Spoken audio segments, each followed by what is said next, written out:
की किताब में है ये वेस्टर्न यूनिवर्सलिज्म। मेरी क्यूरियोसिटी ये है कि ये वेस्टर्न यूनिवर्सलिज्म शुरू से है या उसका कोई टाइम है कि जहाँ से वेस्टर्न यूनिवर्सलिज्म की शुरुआत हुई। मैं ये बात इसलिए जानना चाहता हूँ कि मैं अपनी बात पूरी करना है 2-3 मिनट में, क्योंकि जहाँ तक हम लोग समझ पाते हैं और संयोग से कमलेश दत्त त्रिपाठी जी वो किताब लेकर के आए हैं आलफास वाली, जिसको मैंने भी पढ़ा है, उसमें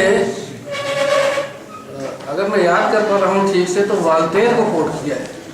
आलफास ने वाल्टेयर को कोट किया है और उसमें भारत का संदर्भ दिया है कि भारत में धार्मिक या वैचारिक वाद विवाद बिना संघर्ष के, बिना हिंसा के भी निपटाए जाते हैं और वो लोग आपस में प्रेम पूर्वक रह सकते हैं।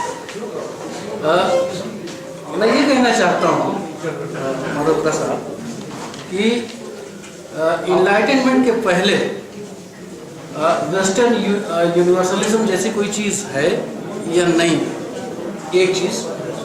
दूसरा सवाल जो इसी से जुड़ा हुआ है और उसका संबंध चूँकि आपने भी गांधी का जिक्र किया और बार बार आया, हिंद स्वराज का भी रेफरेंस आया। हिंद स्वराज में गांधी ने जिस वेस्टर्न सिविलाइजेशन की आलोचना की है वो मॉडर्निटी के साथ इमर्ज करने वाली सिविलाइजेशन है। क्रिश्चियन सिविलाइजेशन की गांधी ने आलोचना नहीं की है और एक एक्सटेंट पर आप देखिए कि गांधी उससे सिंपथाइज करते हैं और वो कहते हैं कि अगर ये मॉडर्निटी के साथ जो चीज़ें आती हैं ये वो छोड़ दें तो हम एक हो सकते हैं, उससे हमें कोई दिक्कत नहीं। आपकी किताब की जो थर्स्ट है मुझे लगता है उस पर समस्या ये है कि वो उसकी टाइटल में तो वेस्टर्न यूनिवर्सलिज्म है लेकिन वो पूरी की पूरी वेस्टर्न सिविलाइजेशन की क्रिटिक करती है, जिसमें मॉडर्निटी से पहले की जो सिविलाइजेशन है, क्रिश्चियन सिविलाइजेशन है, या उससे पहले की जो ग्रीक सिविलाइजेशन है उसकी भी, और एक खास तरीके की वो एक बाइनरी क्रिएट करती है, western civilization versus non western civilization. So ये जो पॉइंट है कि before enlightenment there is also Western universalism, because Western universalism starts with Abrahamic exclusivity. That claim that this is a universal truth which has to be given, which has to be imposed, which has to be spread, starts with something like Emperor Constantine in the 4th century. He creates his Nicene Creed. He's a military guy, he's a dictator, and he becomes a kind of a theocrat to spread this through the Roman Empire. इस तरह का universalism तो हर civilisation में है।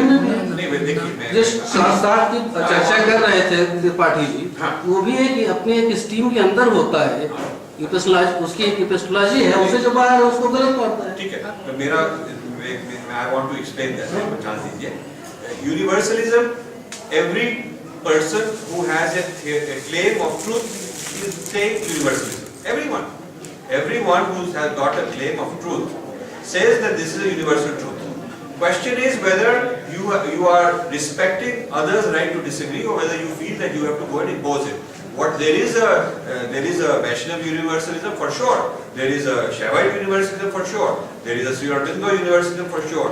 The question is this we have many universalisms. एक तो पहली बात तो we agree, we have many universalisms. तो हम उस यूनिवर्सलिज्म को पढ़ रहे हैं जिसने इंपीरियलिज्म और कॉलोनियलिज्म के साथ हमको इफेक्ट किया है। If you go to a native American tribe, उनका भी है idea of a certain divine which is a universal divine, पर उन्होंने अपने लिए ये प्रैक्टिस किया, बाकियों को ट्रबल नहीं किया, बाकियों को बॉदर नहीं किया। सो उनके लिए भी theoretically they have a universal truth which they claim, but they have not bothered to expand. So हमको ये जो वेस्टर्न यूनिवर्सलिज्म में शौक इसलिए आया है, इसलिए इंटरेस्ट है, नॉट बिकॉज और यूनिवर्सलिज्म नहीं है, but because this is the one universalism which has actually taken over the world more than any other. इसलिए Sir, while establishing your view that unity or identity characterizes Indian psyche, you argued that Indians never entertained the philosophy of difference, of plurality. But I disagree with you here. Why?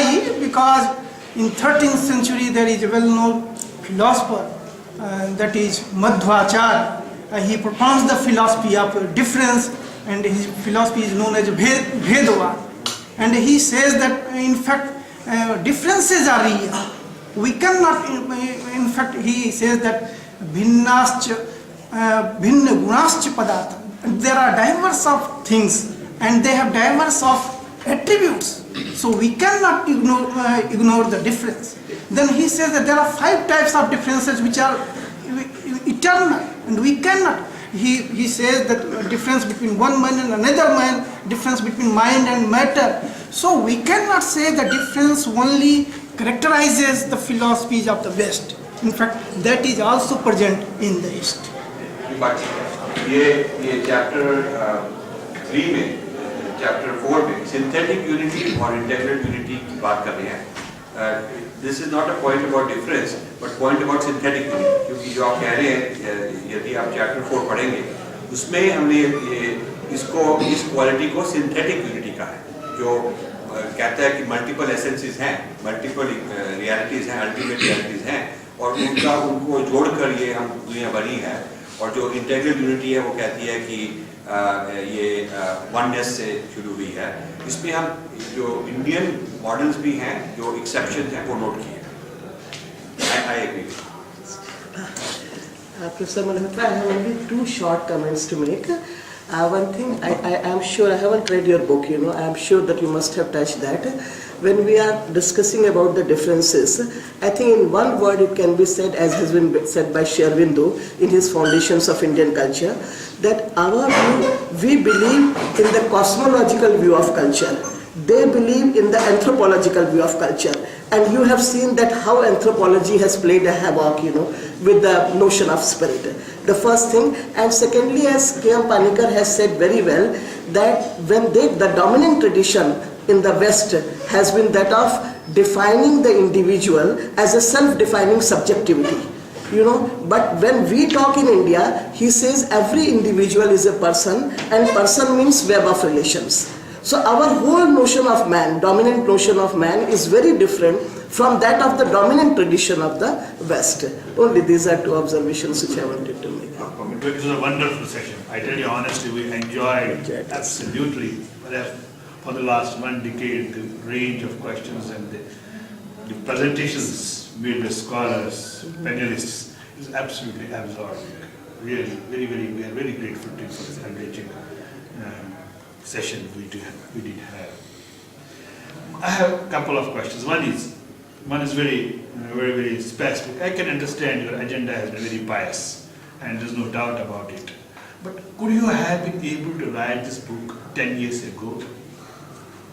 What I mean to say is, do you think there's a power shift from somewhere from the United States to this side, or somewhere to the other side? I would like to answer that. Before you go to the second question. मैं भूल जाऊँगा.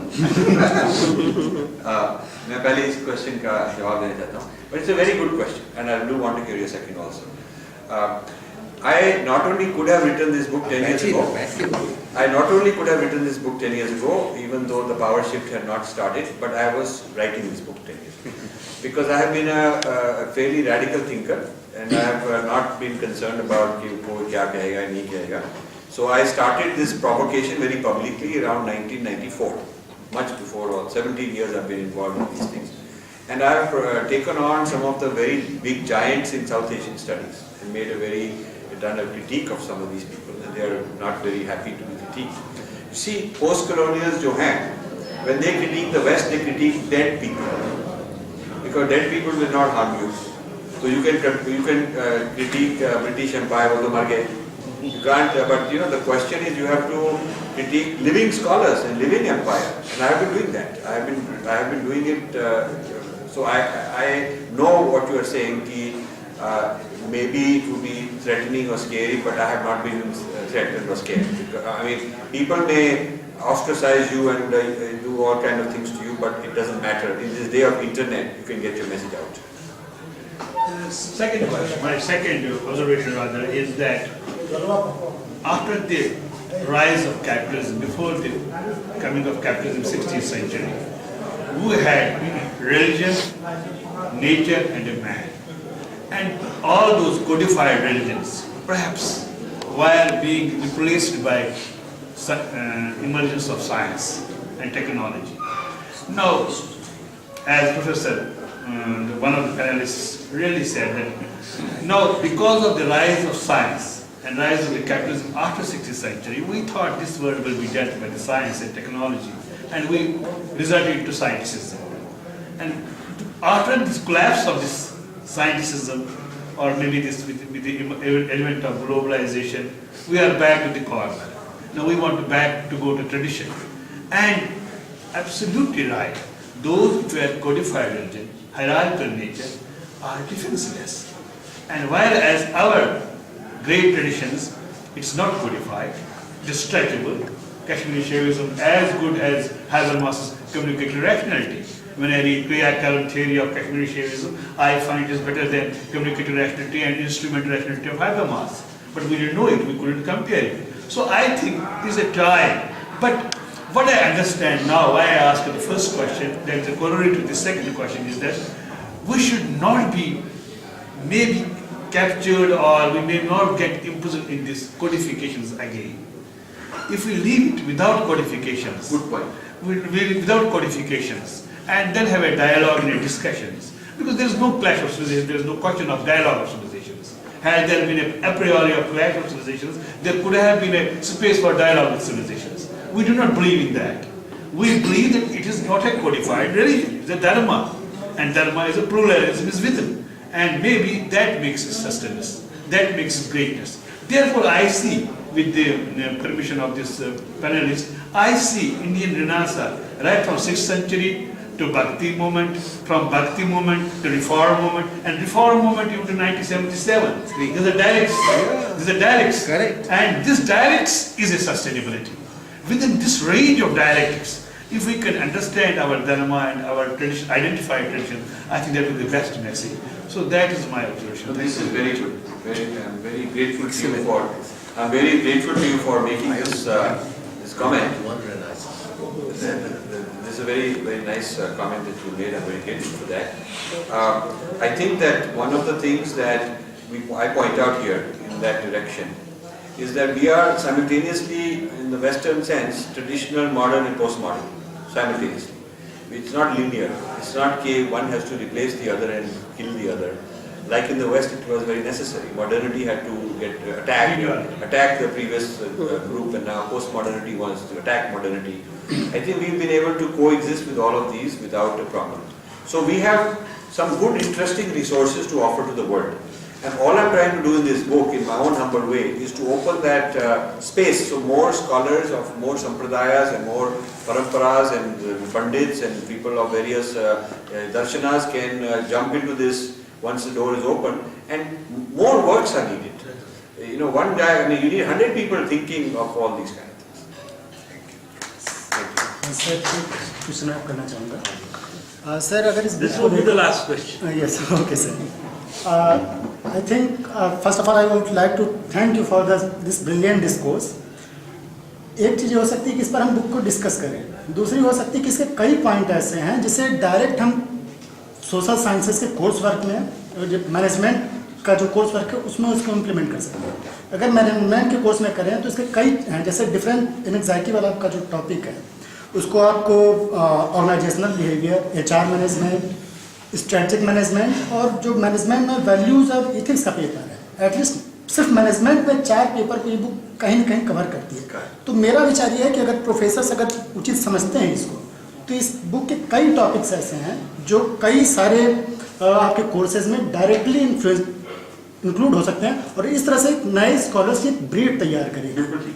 पहली मैं उसका जवाब नहीं देता, फिर मैं जाऊँ. नहीं, अब उसके बाद हम लोग 4 पर डिस्कस सर, तो फिर तब इस पर मैं कमेंट आपका नहीं चाहूँगा, बस मेरा ऑब्जर्वेशन है, बस क्वेश्चन जो मेरा ये है. नहीं, बट मैं इसके बारे में कुछ कहना चाहता हूँ कि अच्छा क्वेश्चन कर पूछना. और दूसरा जो मेरा क्वेश्चन नहीं था, बस मेरी ऑब्जर्वेशन था मेरा. दूसरा कि जो हिस्ट्री सेंटर्स में आपने जो टच किया है उसके रिस्पेक्ट में टाइम कॉन्सेप्ट को, ये मेरा अपना विचार था, जबकि कई लिमिनरीज ने इसको टच किया, जैसे प्रोफेसर ने टच किया और ये टाइम का, तो जो इंडियन और वेस्टर्न टाइम का कॉन्सेप्ट है ये रेडिकली डिफरेंट है। अगर उनका लीनियर टाइम फ्रेम अगर हम अपने यहाँ करते हैं तो कर्मा और रिकॉग्निशन की थ्योरी काम कर ही नहीं सकती। और जब हमारा semi type of cyclical time अगर वेस्टर्न एक्सेप्ट करता है तो हिस्ट्री सेंटेंस पूरी तरह से खत्म हो जाएगा। ठीक बात है। अब इसमें आपका, अब मैं आप पर आऊँगा 2003 में, अगर मैं if I am rightly recollecting, you had granted a project named CAR, traditional Indian concept of time in relation with Western and scientific. That was the topic of book granted to Professor C.K. Raju. And I want to know, because मतलब ये जो आपका project है मुझे बहुत ज़्यादा fascinate किया है, मैं जानना चाहता था 2003 में से आपने ग्रांट किया, इसकी पोजीशन क्या है आज के समय? Okay. So पहले तो I'll comment on the first point. What was very interesting point कि ये जो पुस्तक है ये कई modern subjects में लाई है। दिल्ली यूनिवर्सिटी में they got 100 copies for the library of psychology department, and it is going to be prescribed in psychology department MA Delhi University.